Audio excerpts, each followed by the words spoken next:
जो शख्स शब कदर को 2 रकत नमाज नफल इस तरह पढ़े कि हर रकत में सूरत फातिहा के बाद 1 मरतबा सूरतुल अलहाक मुत्तकासुर पढ़े, ये पूरी सूरत पढ़नी है, ठीक है। और फिर सूरत इखलास 3 मरतबा पढ़े। ये 4 रकत एक इस्लाम के साथ पढ़ने हैं।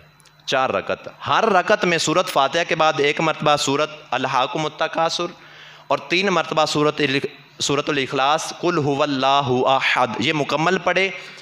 जब 4 पूरी हो जाएं तो इस्लाम फेरेगा तो अल्लाह ताला इस बंदे पर मौत की तंगी को ये आसान फरमा देगा। मौत की जो तंगी है उससे बंदे को महफूज रखेगा।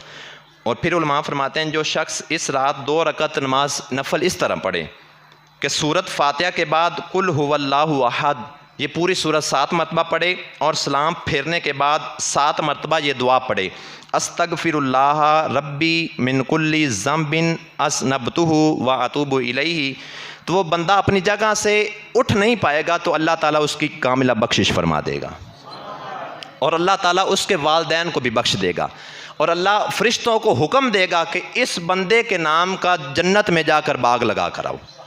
जो बंदा इस तरह ये 4 रकात नमाज नफल पढ़ेगा, सूरत फातिहा के बाद सूरत इन्ना अनज़लनाहु फ़ी लैलतिल क़द्र और 27 मरतबा कुल हुवल्लाहु अहद पढ़े, जब ये 4 पूरी हो जाएंगी तो अल्लाह ताला इस बंदे को गुनाहों से ऐसे पाक कर देगा जैसे कि माँ के पेट से अभी पैदा हुआ है।